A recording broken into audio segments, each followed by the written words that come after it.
el lavado de activos como delito tributario. Como se sabe, en los últimos años muchos políticos peruanos se han visto envueltos en muchas investigaciones, ya sea por el delito de lavado de activos. Entre ellos también vemos a quienes son los expresidentes, tales como Alejandro Toledo, Alan García, Ollanta Humala y Pedro Pablo Kuczynski. Pero en sí, ¿qué es esta actividad ilegal? Bueno, hablando en términos jurídicos, esto consiste en encubrir, ya sea ocultar, el origen ilícito, ya sea de bienes o recursos provenientes de actividades fraudulentas, insertándolos ya sea en el mercado formal a través de operaciones bancarias o de otra manera, ya sea a través de las compras de otros bienes. Esto a su vez vemos que la autonomía del delito de lavado de activos viene reconocida en la mayoría de convenciones internacionales, así como también en las legislaciones internas y las jurisprudencias. En el caso del Perú, vemos que esta fue forzada primero por el artículo 6 en el párrafo tercero de la ley 27765, según el cual nos dice que los delitos materia de la presente ley no es necesario que las actividades ilícitas que produjeron el dinero, los bienes, efectos o ganancias se encuentren ya sea sometidas a investigación, proceso judicial o hayan sido objeto de sentencia condenatoria.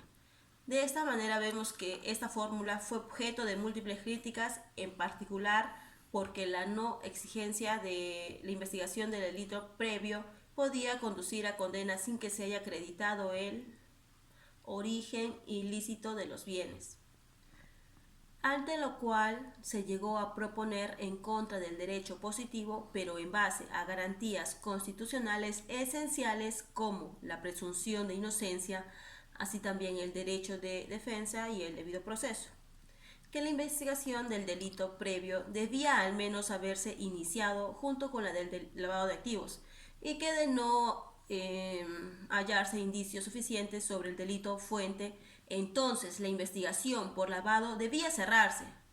Esta interpretación correctiva fue complementada en Perú con los aportes de la doctrina española en el sentido de que no era necesario acreditar todos los elementos del delito previo, es decir, el injusto culpable, ya sea el incluso punible,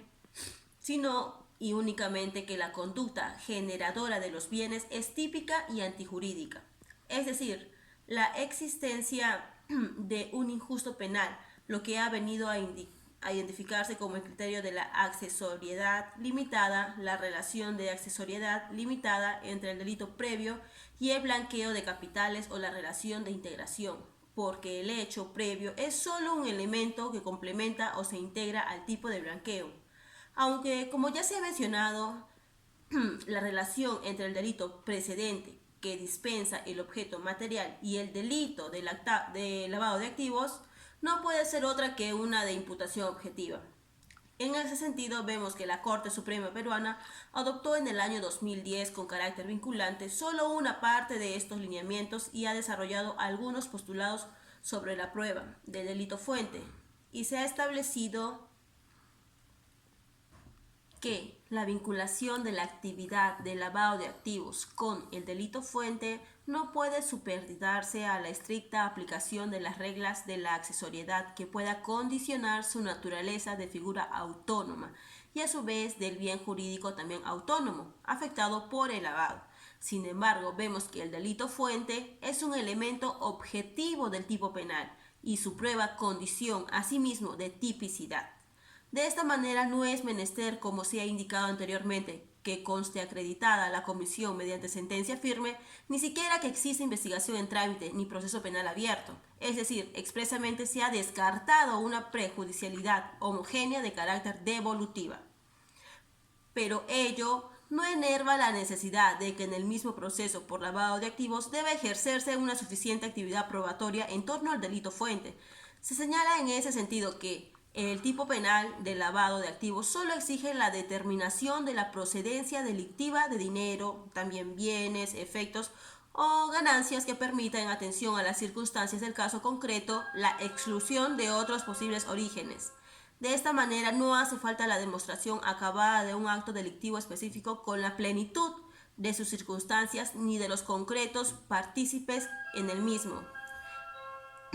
Es suficiente la certidumbre sobre su origen, conocimiento de la infracción grave de manera general. Ha de constatarse algún vínculo o conexión con actividades delictivas graves o con personas o grupos relacionados con la aplicación de este tipo legal. Gracias.